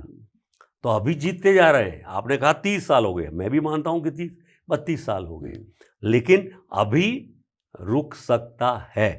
हमारी जिम्मेदारी है कि वो कैसे किया जाए। और दूसरा जो आपने कहा कि इतने सारे स्टेट जीते, ये रिलेटिव टर्म है। चुनाव पहले कितने वोट, कितने खर्चों में थे, जीते जाते थे। मेरे पिताजी 2500-3000 रुपये में एमएलए बने थे, लड़ रहे थे चुनाव। हाँ, अब क्या खर्चा होता है आप जानते हैं। On paper record election commission में क्या बताया जाता है और सचमुच में क्या होता है। कांग्रेस कितना खर्चा करती है, बीजेपी क्या खर्चा करती है। बीजेपी क्या झंडे बुंडे उतना लगाने में ही करती है और सारे वाइसिस में भी करती है। तो चुनाव प्रक्रिया में बहुत सारे पैरामीटर्स जो काम कर रहे हैं, हथकंडे कहूँगा मैं, तो हथकंडे में शायद हम कमज़ोर हैं, लेकिन विचारधारा से हम एजुकेट कर पाए जनता को, युवाओं को, जेनजी को, अल्फा को सच्चाई बता के कि अभी ये जो हो रहा है कि नीट के एग्ज़ाम में हुआ, हमारे युवाओं के 1 लाख करोड़ से ज़्यादा पैसा जो कि देश का एजुकेशन बजट हो और 22 लाख स्टूडेंट को परेशान होना पड़ा, तो ये चीज़ क्या वाजिबी है। और ये चीज़ है तो ऐसी सरकार या ऐसी पार्टी राज करने के लायक है, या तो उसका शिक्षा मंत्री अभी भी नैतिक जिम्मेदारी स्वीकार करके रिज़ाइन करता है कि नहीं। और कांग्रेस के शासन में चाहे रेल मंत्रालय हो या और कोई मंत्रालय हो, तो कांग्रेस के नेता इमीडिएटली, हमारे पिताजी के बारे में भी क्या हुआ, एक चिट्ठी की बात आई और इमीडिएटली उन्होंने फ्लोर पर आके रिज़ाइन कर दिया। कोई ब्रीच ऑफ कंडक्ट था, it was not some crime which has not been proved, there is no FIR, there is nothing has been against him। पर एक मॉरलिटी ग्राउंड पर कांग्रेस हमेशा, बहुत सारे हमारे लीडर आपने देखा होगा, शास्त्री जी से शुरू करके वो रिज़ाइन करते थे। यहाँ बीजेपी के कितने सारे लीडर पर क्या क्या गुनाह, क्या क्या लगा हुआ है। और ये तो जनता और ख़ास करके युवाओं जो ये देश का भविष्य है, उनके पर इतनी परेशानी शिक्षा के योग्य बात में, और उनके परिवार भी शिक्षित है, फिर भी शिक्षा मंत्री ने मॉरली भी रिज़ाइन नहीं किया।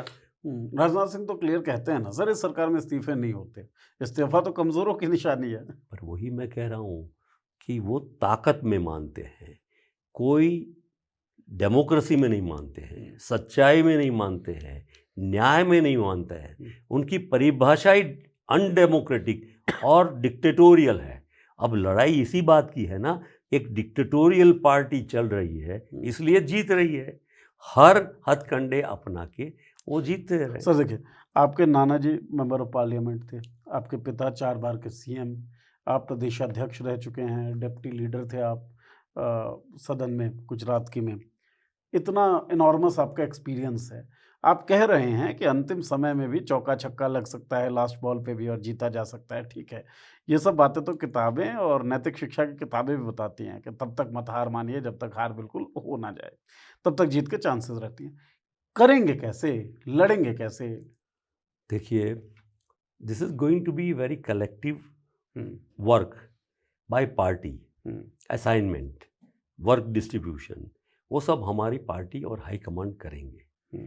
पर ये करने के लिए जो हालात हैं उसका सबसे पहले जायज़ा लिया जाए, इन्फॉर्मेशन गैदर की जाए, हम कहाँ खड़े हैं, बीजेपी कहाँ खड़े है, उसकी कैडर क्या है, हमारी कैडर क्या है, हम क्या कर सकते हैं, क्या लड़ाई में क्या कर सकते, कौन से इश्यू इम्पोर्टेंट है, हम कैसे जोड़ेंगे, हमारी जनशक्ति कैसे पैदा होगी, उनको कैसे जोड़ेंगे। हमारा लीडर बड़ी मेहनत करता है, हमारा नेता राहुल गांधी, वो सच्ची बातें 2012 से बता रहा है, जो सच्ची हो रही है देश की जनता जानती है और लोग स्वीकार करते हैं। इसलिए उनके सामने देश के प्रधानमंत्री भी मुंह दिखाने के लिए, जवाब देने के लिए खाली एक बुक बताते हैं तो भी चले जाते हैं। आप समझ सकते हैं कि morally BJP has failed, has been defeated. ठीक, पर अभी ऑन ग्राउंड डिफीट करना, ये काम जो डिफ़िकल्ट है, वो करने का हम कलेक्टिव सब मिलके काम करेंगे। कर नहीं रहे हैं। अभी करेंगे मतलब डिसीजन लाएंगे, उसकी प्रोसेस तो शुरू हो गई। मतलब फिर से मैं उस सवाल पे आता हूँ, जिस सवाल से हमने ये पूरी चर्चा शुरू की थी। शुरू नहीं बल्कि बीच में आया था ये सवाल, मेरे जहन में शुरुआत से था। राहुल गांधी 2 साल पहले कहते हैं कि वो हरा देंगे, उसके बाद से जो आप कह रहे हैं सर करेंगे, वो तो तब हो जाना चाहिए था ना, 2 साल बीते हैं, अब भी हुआ नहीं है क्या? How do you see? आप संगठन अध्यक्ष रह चुके हैं प्रदेश कांग्रेस के, है ना? कैसा लगता है आपको ऑर्गेनाइजेशन इस वक्त कांग्रेस का? कैसी लगती है कांग्रेस की रिलक्टेंस, रेजिस्टेंस, लड़ाई? देखिए, आपने फुटबॉल की गेमें देखी है, अमेरिकन फुटबॉल भी देखा है, क्रिकेट की मैच भी देखी है, बॉक्सिंग भी देखी है, जो फ्रेजियर और केसियस क्ले को भी देखा है, टेनिस की भी मैचें देखी है। तो आपने ये सब देखा है, तब कहने का मतलब है कि छोटे से छोटी भी टीम जो लगती हो, अफ्रीकन टीम हो फुटबॉल में, बड़े बड़े अच्छी टीमों को भी हरा देती है। क्या प्रैक्टिस करते हैं, कई उनके प्लेयर मारे जाने के बाद भी वो लड़ाई वो कर सकती है। मतलब अभी जो समय है 1 सवा 1.5 साल का, मुझे लगता है समय थोड़ा टाइट है, पर इस टाइट में जनता भी समझदार है और कांग्रेस को भी हार्ड वर्क करके सामने चैलेंज को स्वीकार करके इनको हराना पड़ेगा। अपनी कैपेसिटी में आपकी कोई स्ट्रेटजी सर? मेरी स्ट्रेटजी में मेरी बारी आएगी तब बताऊंगा, अभी तो मेरी कोई रोल अभी डायरेक्ट नहीं है।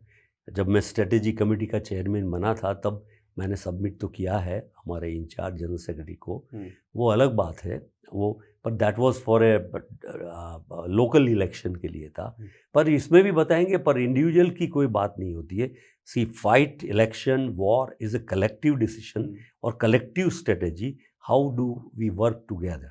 17 में अपने एग्जाम्पलरी परफॉर्मेंस कांग्रेस का था, हालांकि बहुत सेलिब्रेट करने लायक नहीं है। आप चुनाव हार गए तो हार गए, लेकिन 77 सीटों तक आते हैं आप। बहुत सारे चुनाव पंडित कह रहे थे कि ऐसा नहीं होगा, बहुत सारे कह रहे थे ऐसा होगा, लेकिन 77 सीटें, बीते कई सालों में तो सबसे अच्छा परफॉर्मेंस था आप लोगों का। वो पूरे 1985 के बाद जी, पूरा, राइट।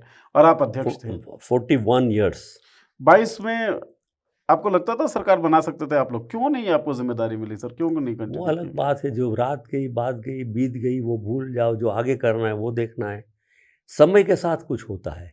मान लीजिए कि अब नरेंद्र भाई मोदी को निकाल दिया होता गोवा की कमेटी में, तो गुजरात क्या होता, देश क्या होता। वाजपेयी प्रधानमंत्री थे तो उनका नया आने वाला कौन होता प्रधानमंत्री का कैंडिडेट, या प्रमोद महाजन होते, या और कोई होता, या और कोई हीरो होता। अब वो स्पेकुलेशन तो कर नहीं सकते ना, मोदी के बाद कौन होगा, ये आप कह सकते हैं कि नहीं कह सकते। नहीं नहीं, मैं ये नहीं कह रहा हूँ कि अगर आप होते तो जीत जाते, या अगर आप होते तो परफॉर्मेंस बेटर होती, क्यों? मैं तो ये पूछ रहा हूँ कि आप क्यों नहीं थे। वो पार्टी डिसीजन होता है ना, कि वो पार्टी ने बेटर सोचा होगा कि बेटर क्या कर सकते हैं, वो किया होगा ना। तो डिड इट हर्ट यू? हाँ, no, it doesn't hurt. See I am like a soldier of the party. हमारा रोल क्या है, कांग्रेस है तो हमारा नाम हुआ। कांग्रेस में नहीं होते तो कौन जानता भरत सोलंकी कौन है, माधव सिंह सोलंकी को क्यों जाने।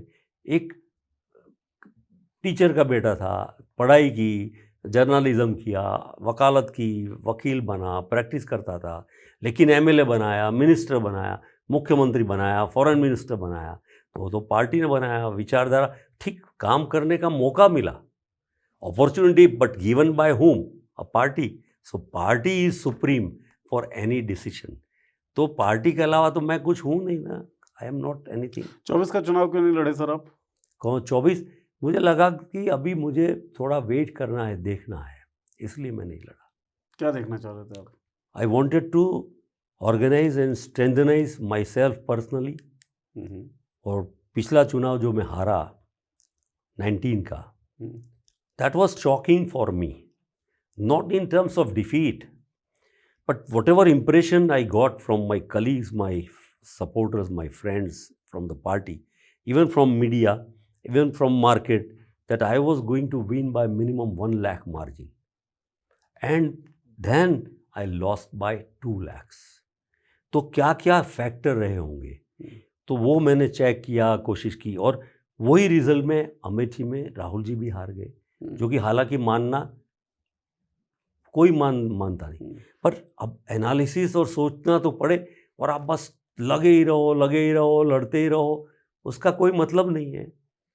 लेट अस सी। तो मैं असेंबली भी नहीं लड़ा उसके बाद की, बाकी लड़ सकते थे। जीतना हारना बाद में, ये गारंटी से नहीं कह सकते कि मैं जीत ही जाऊंगा, पर नहीं लड़े तो रुक सकते हैं। और मैंने दोनों बार जब अध्यक्ष बना मैं, immediately after the assembly result I resign कि मेरा काम पूरा हो गया, मैं सरकार बनाने के नंबर नहीं ला सका, सो आई एम रिजाइनिंग इन 2007। सोनिया जी थी तब, और इस बार भी 17 में भी 80 आने के बाद, विच वॉज हाईएस्ट आफ्टर 1985। आप समझ लीजिए 41 ईयर में सबसे ज़्यादा। उसके बाद मैंने इमीडिएटली दे दिया रेजिग्नेशन, क्योंकि माई रोल इज़ ओवर। आप दूसरे को चांस दो, वो शायद 80 से 100 ले जाए। आप शेर सुनते हैं सर? हाँ, कविताएं सुनते हैं आप? थोड़ा बहुत सुनते, सुना एक दीजिए। शेर है बड़ा अच्छा जी। मैं जब घर छोड़ कर निकला तो ये कैसी तमन्ना थी, कोई आए मुझे रोके मनाकर मुझको ले जाए। ऐसी तमन्ना भी थी क्या इस्तीफे देते वक्त? रिजाइन नहीं, मैडम ने मुझे 2007 में 3 बार रोका। पहली बार बोला क्यों रिज़ाइन करना है, मैंने बोला अभी रिजल्ट आ गया ऐसे करके। फिर दूसरी बार भी रोका, फिर तीसरी बार पूछा कि क्यों रिज़ाइन करते हैं, मैंने बोला मैडम पार्लियामेंट लड़ना है। तो अगर लड़ो ना, मैंने बोला हाईएस्ट वोट से गुजरात में जीतना है। तो माई टारगेट वॉज डिफरेंट कि I should focus as a PCC chief. I wouldn't be able to focus on particularly my seat, and that to win in my party with the highest margin. And I won in that election 2009 with the highest margin in Congress. 2019 में क्या बदल गया था?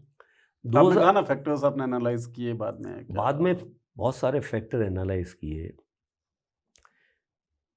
बहुत सारे election commission का role, financial उनका role, dividing the other parties role, और बहुत सारे हथकंडे, जैसे कि 4 बजे क्या वोटिंग होता है, 5 बजे क्या बढ़ जाता है। वो जो बहुत सारी फैक्टर्स काम करती है, वो सब फैक्टरों ने बहुत सारा काम किया। गलती मेरी भी होगी उसमें, मैं हार के लिए ये नहीं कहूँगा कि दूसरे लोग जिम्मेदार हैं। I would accept my defeat whatever it is, but it was not a common और वेरी अंडरस्टैंडिंग डिफीट। जब एक इंसान 2009 में हाईएस्ट वोट से जीतता है, और दूसरी बार 2014 में मैंने कहा मैं हार जाऊंगा, बट मैं 50,000 वोट से हारूंगा, I loss by 60,000। That means I am close to my assumptions.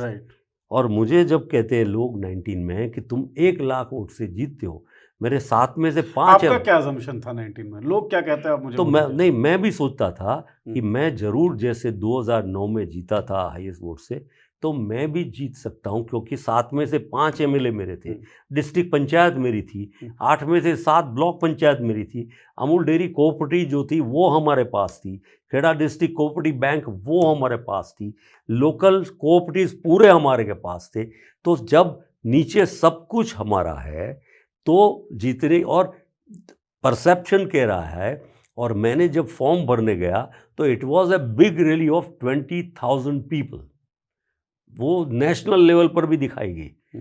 तो वहाँ के लोकल लोगों ने बोल दिया बीजेपी गई, अब तो ख़त्म। ये चुनाव पर जैसा आप कहते हैं ना, लास्ट बॉल रिजल्ट, तो रिजल्ट तो लास्ट में ही आता है।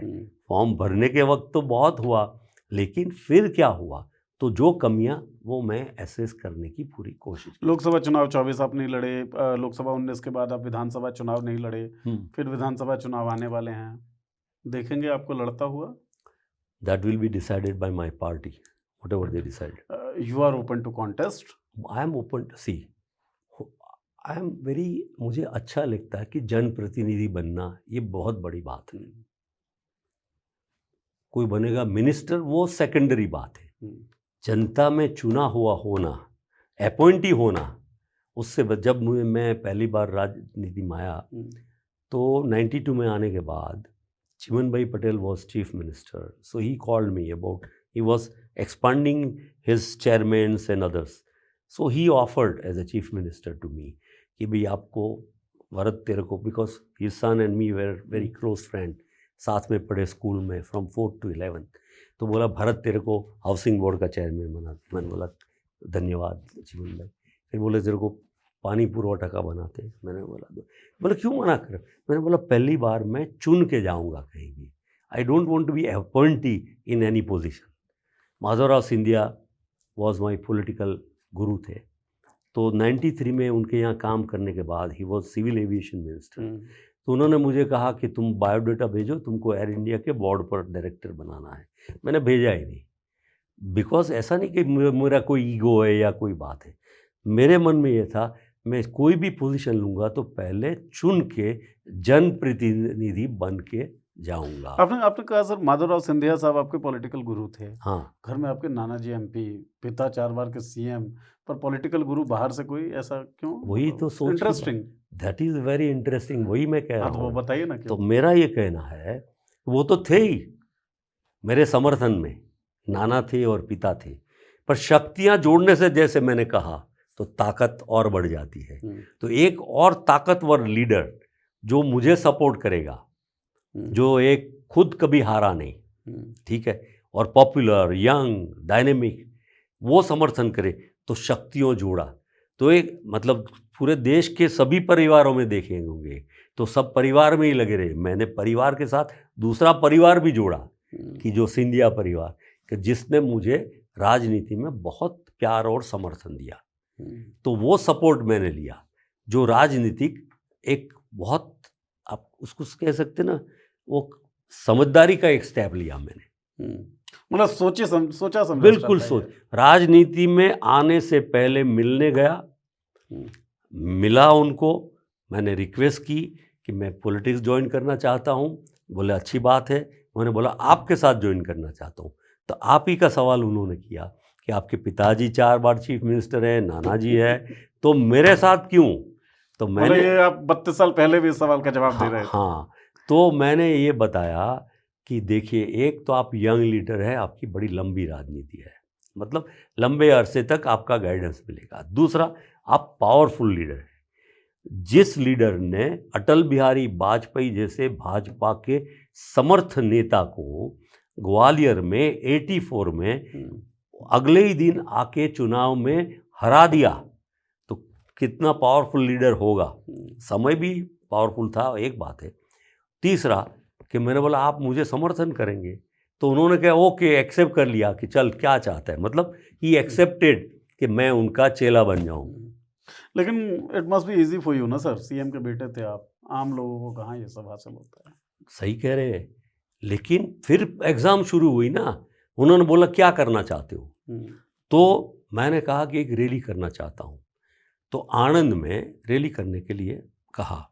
उस टाइम पे पूरे गुजरात में हमारे पास 33 सीट्स थी। That was the lowest of that type during 1991 and 2।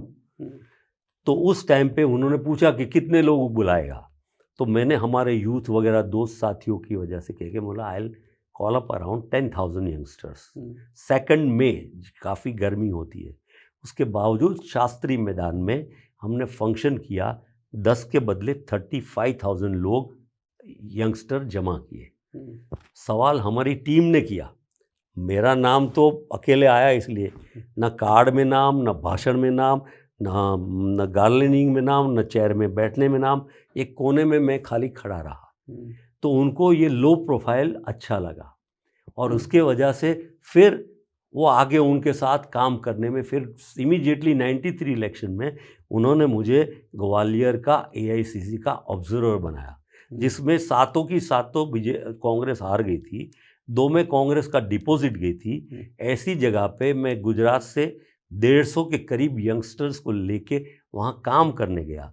हमारी टीम ने काम किया, नो डाउट रुतबा और लीडरशिप तो मध्य प्रदेश के लीडरों की भी थी। दिग्विजय थे, अर्जुन सिंह जी थे, मोतीलाल वोरा जी थे, माधवराव सिंधिया जी थे, और बाकी जो कमलनाथ जी थे, सब लोग थे। तो हम, लेकिन जहाँ सातों की सातों हारे थे, वो जगह हम 7 में से 6 जीते।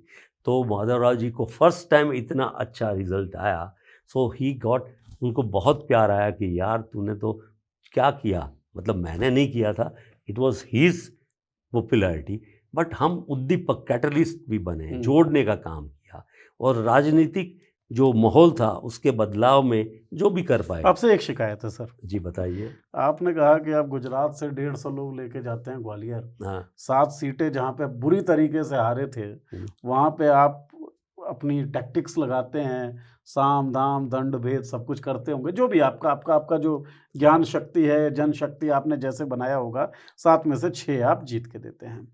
आप प्रदेशाध्यक्ष बनते हैं गुजरात के और 77 सीटें लेके आते हैं। प्लान और स्ट्रेटजी तो आपके पास अब भी होगा, आप बता नहीं रहे हैं। कहाँ पे कमी हो रही है तो बताएं। वक्त आएगा तो वो भी बताएंगे। स्ट्रेटेजी पहले नहीं बताई जाती, वो वक्त के होने के बाद बताई जाती है या उस टाइम पे बताई जाती है। ठीक, पार्टियों में जिस तरीके का टूट वूट चल रहा है आजकल, तृणमूल कांग्रेस हमने टूटती हुई देखी, शिवसेना पहले देख चुके थे, दोबारा टूट गई, एनसीपी हमने टूटते हुए देखी, और भी बाकी पार्टियां टूट रही हैं, और भारतीय जनता पार्टी को इसमें महारत हासिल है। आपने माधवराव सिंधिया का जिक्र किया, ज्योतिरादित्य सिंधिया भाजपा में गए, क्यों गए होंगे सर? अब वो उनकी वजह होगी, वो तो I can not answer on his behalf. ठीक, मेरा सवाल ये था भी नहीं। मेरा सवाल ये है कि भारतीय जनता पार्टी पिक बड़े अच्छे से करती है। मैं ये नहीं मानता। Bharatiya Janata party power oriented party है।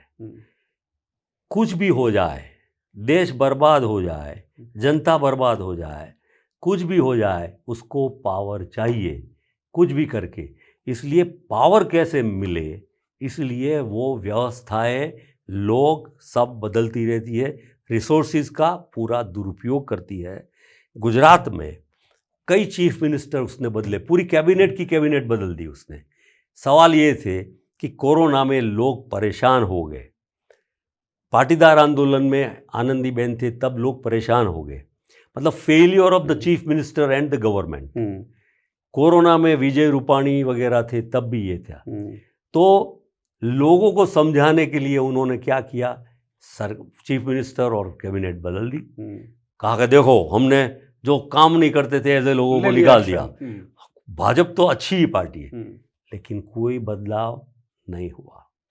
कहने का मतलब अपनी सत्ता बचाए रखने के लिए या सत्ता बनाने के लिए किसी को भी लाके, कांग्रेस के कितने लोग ले जाके मुख्यमंत्री बना दिए। मतलब उनको किसको मुख्यमंत्री, कौन मुख्यमंत्री, क्या काम करे, कैसा काम करे, इसमें इंटरेस्ट नहीं है उनको। तो भाजपा की सत्ता का सेंटर वही रहे और फिर वो सत्ता के जरिए जनता को, देश को, राज्य को कैसे एक्सप्लॉइट करे, ये उनको आता है। 77 सीटें जब आप जीते तो एक तरीके का थ्रेट के रूप में तो आपको देख ही रहे होंगे, ऊपर से पुराने वेटरन पॉलिटिशियन। आपने कहा कई राज्यों में सीएम जो है कांग्रेसी ही हैं, भाजपा से अब जो हैं असम, वेस्ट बंगाल, खैर अधिकारी साहब बाद में टीएमसी में चले गए थे। आपको कभी अप्रोच किया गया? देखिए, मुझे तो डायरेक्ट तो कभी कुछ हुआ नहीं है, पर भाजपा की तो रीति नीति रहेगी ना ऐसा करने की। किसी और को बोला होगा, लेकिन वो आदमी मेरे पास आने से डरता होगा। इनको मतलब बोला है? नहीं, मुझे नहीं, मुझे तो मतलब किसी और को बोला है आपके लिए? मतलब बोला हो तो मैं कह नहीं सकता, पर ऐसा करते ही है ना वो, वक्त पर, जरूरत पर।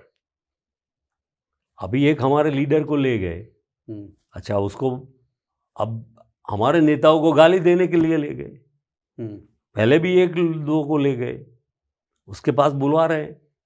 उनका रोल उनकी पार्टी का पावर बना रहे, इसलिए पूरे देश की जनता, देश के पॉलिटिशियन, देश के अधिकारी, देश के उद्योगपति, सबका यूज करना, ये उनको एक्सप्लॉइटर्स हैं। BJP is a exploiter party. क्या भरत सिंह सोलंकी को कभी भाजपा नेता लिखा जाएगा? मुझे ऐसा क्यों सवाल, क्यों टेढ़ा मेढ़ा खराब सवाल क्यों पूछ रहे हैं? अरे खराब नहीं है सर, देखिए बहुत सारे ऐसे लोग कि मैं कभी नहीं जाऊंगा, ये नहीं करूंगा, वो नहीं, और जिस तरह की राजनीति चलती है, आपने ही बताया ना कि आजकल इस तरह की राजनीति चलती, तो हो तो सकता है ये। पर आप मेरे बारे में ऐसा गंदा सोचिए मत, ऐसा कह रहा हूँ। अच्छा। मैं जो हूँ अभी भी खुश हूँ। मेरे पास, मैं 2014 में लास्ट मिनिस्टर था, ठीक है, 14 के बाद 12 साल हो गए। मेरे चेहरे पर क्या खुशी गम क्या दिखता है आपको बताइए? नहीं, बड़ा चमक रहे हैं सर। तो फिर शानदार है। मैं खुश हूँ जिस पार्टी ने मुझे इतना बड़ा सम्मान दिया, हमारे परिवार को इज्जत दी। एक टीचर के बेटे को पूरे गुजरात में 4 बार चीफ मिनिस्टर, 9 बार एमएलए और देश का विदेश मंत्री, देश का प्लानिंग मिनिस्टर, जिसने काफ़ी डिसीजन जो लिए, नर्मदा योजना के साथ बहुत सारे डिसीजन, या तो मध्याह्न भोजन या कन्या केळवणी, या आप कभी सुनेंगे उनके बारे में कि क्या क्या काम किया। ये तो मोदी की तारीफ बारीफ बुक्स ये नाटक करते हैं मीडिया के जरिए, पर ओवरऑल देखें कि कांग्रेस चीफ मिनिस्टरों ने स्टेट और देश में मनमोहन सिंह ने क्या काम किया और मोदी ने काम किया है, तो आप पढ़े लिखे लोग तो बहुत इजीली समझ जाएंगे कौन जनता के लिए है और कौन अपने खुद के लिए है। मगरमच्छ उठा के ठीक में लाते थे क्या मोदी जी? क्या मगरमच्छ उठा के ठीक में लाते थे क्या? अब पता नहीं मगरमच्छ को पकड़ते होंगे, किसको पकड़ देंगे, अभी किसको मगरमच्छ मानते हो। उनकी बातें इतनी ये है ना कि फेरी टेल्स जैसी लगती है कभी।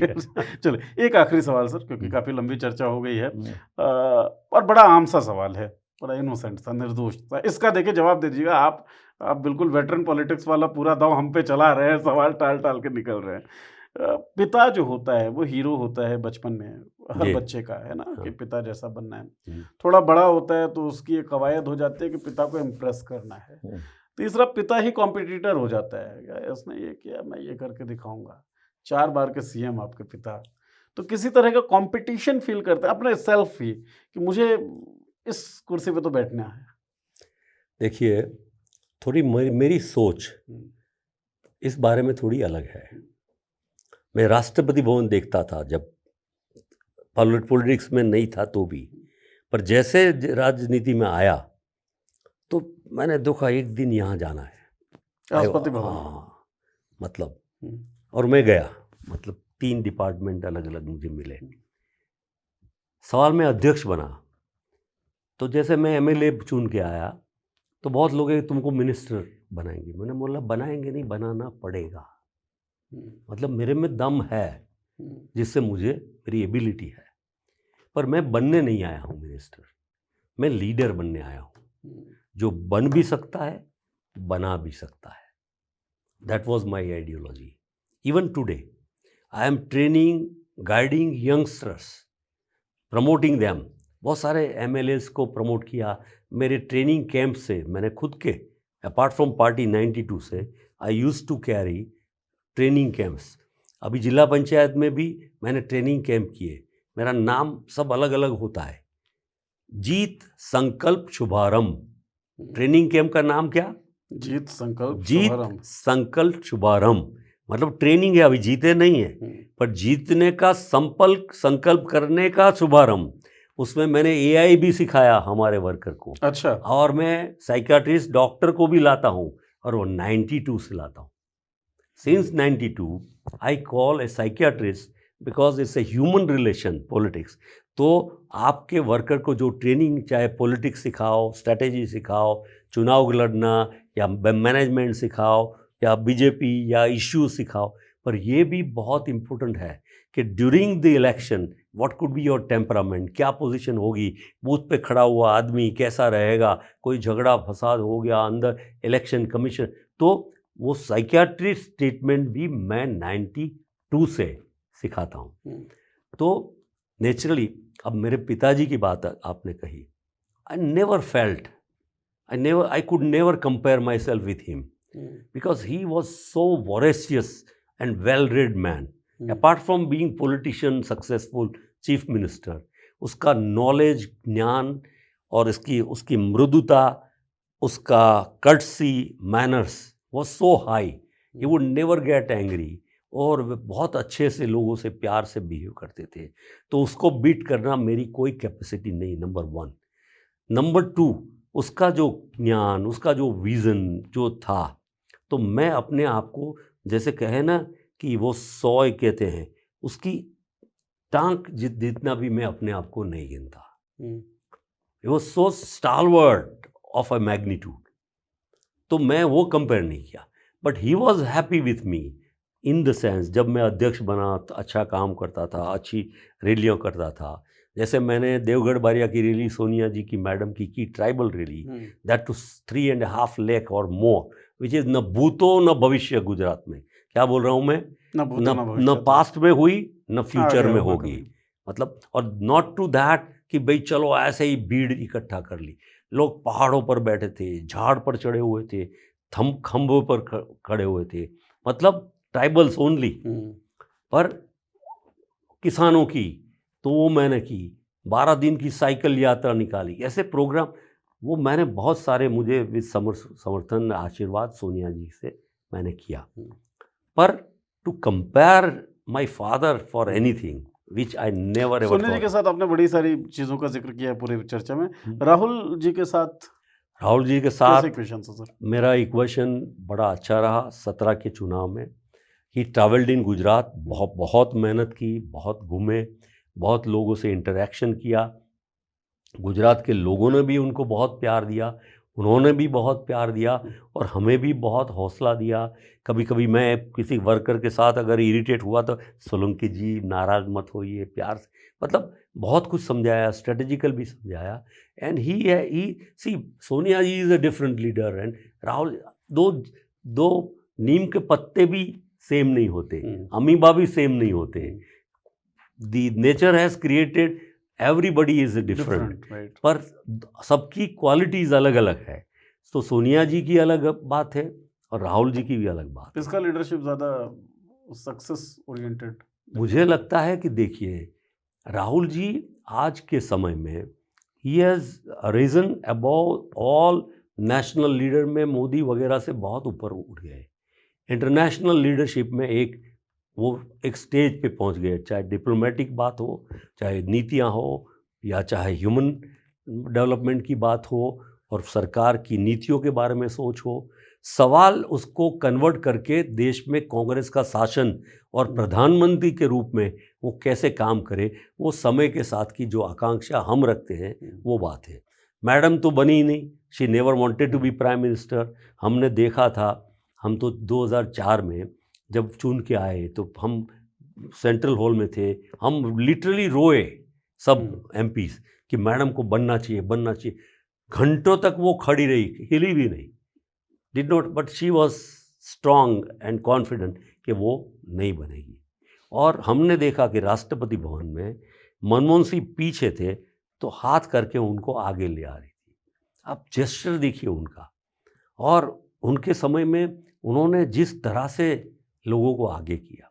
क्यों नहीं बनी? वो जो कैंपेन उनके खिलाफ चलते थे उसकी वजह से वो नहीं, देखिए सोच तो उनकी होगी, बट वी कैन गेस, हम सोच सकते हैं। वो चाहती थी कि उनका जो काम था, रोल था, इंटीग्रेट करना सेक्युलर फोर्सेस को, विचारशील को, कांग्रेस की आइडियोलॉजी को जोड़ने का। बहुत टाइम से जो कांग्रेस कमज़ोर और सरकार नहीं बना सकती थी, वो उनके आने के बाद 14 स्टेट में कांग्रेस की सरकारें आई, और फिर मनमोहन सिंह जी को वो क्लोजली देखा था और समझती थी कि एक विनम्र प्रकृति का इकोनॉमिस्ट जो देश को अच्छे से चला सकता है, एंड नॉन ग्रीडी, नॉन वो ईगोइस्टिक कि भाई चलो उसकी अपनी कोई ग्रुपिज्म कुछ भी नहीं है।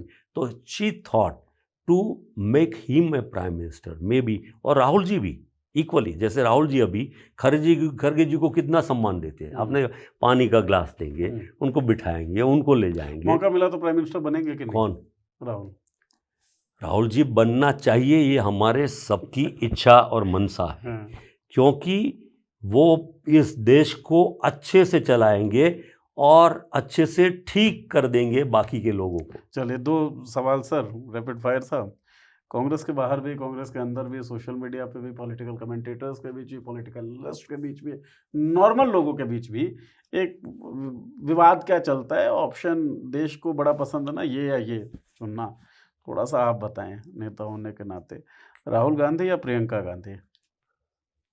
दोनों। नहीं एक चुनना है सर। राहुल गांधी। अच्छा, अमित शाह, नरेंद्र मोदी? एक भी नहीं। दोनों में से एक चुनना ही।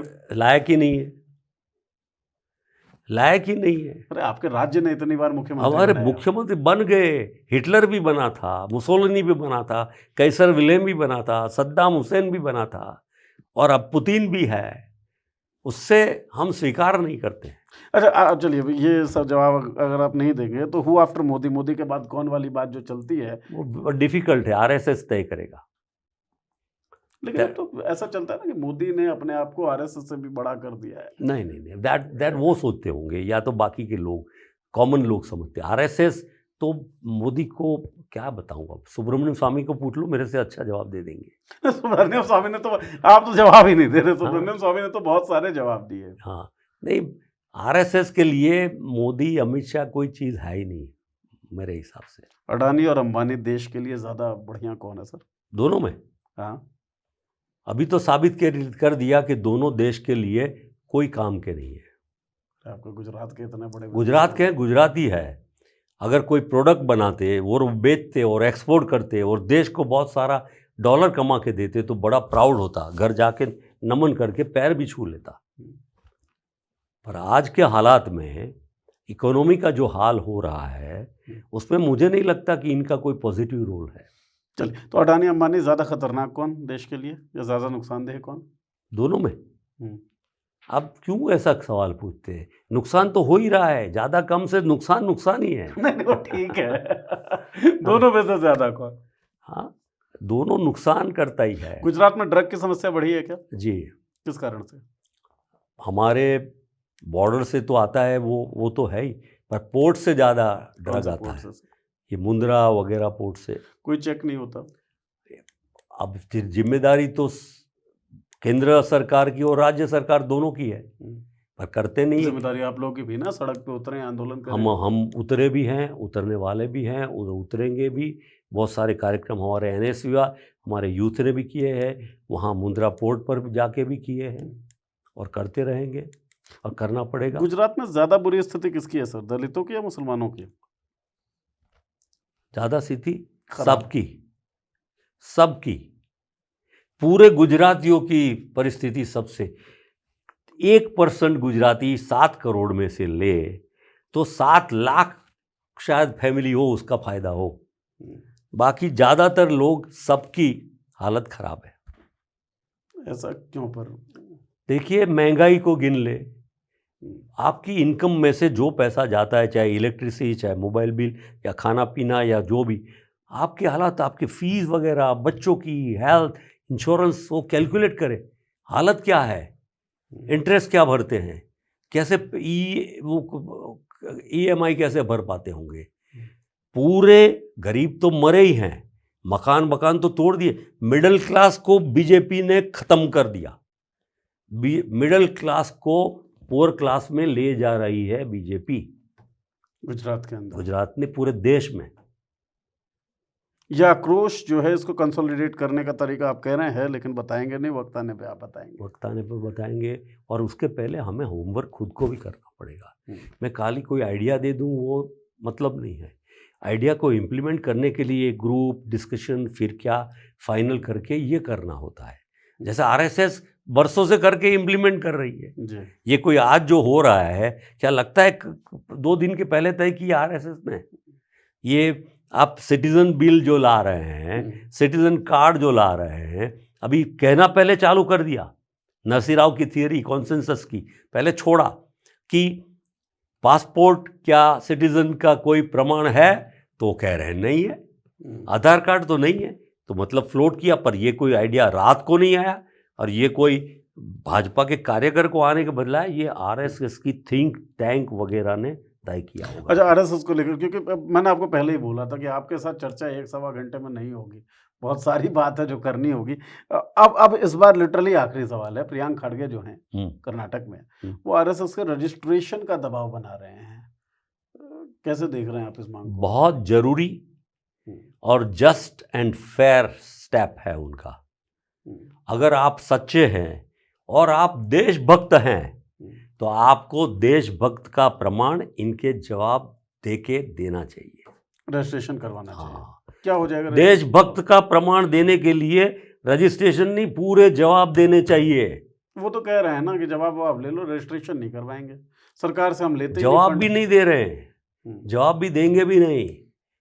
देखिए, मेरा जो स्पेक्यूलेशन है, मैं ये नहीं कहूँगा कि मैं क्या फोरकास्ट कर रहा हूँ, थोड़ा लंबा चला और अगर कर्नाटक गवर्नमेंट ने और ये होम मिनिस्टर ने स्टेप्स ज़्यादा बढ़ाए तो एनार्की शुरू करेंगे, वहाँ धमाल हुल्लड़ रायट्स करवा सकेंगे, और वो सब करा के वो प्रेसिडेंट रूल लाने की भी कोशिश बीजेपी करेगी बिकॉज ऑफ RSS कर्नाटक के अंदर। हाँ, चलिए, कर्नाटक के अंदर शायद प्रेसिडेंट रूल लगाने की कोशिश भारतीय जनता पार्टी करे क्यों, ये आपने सुन लिया है।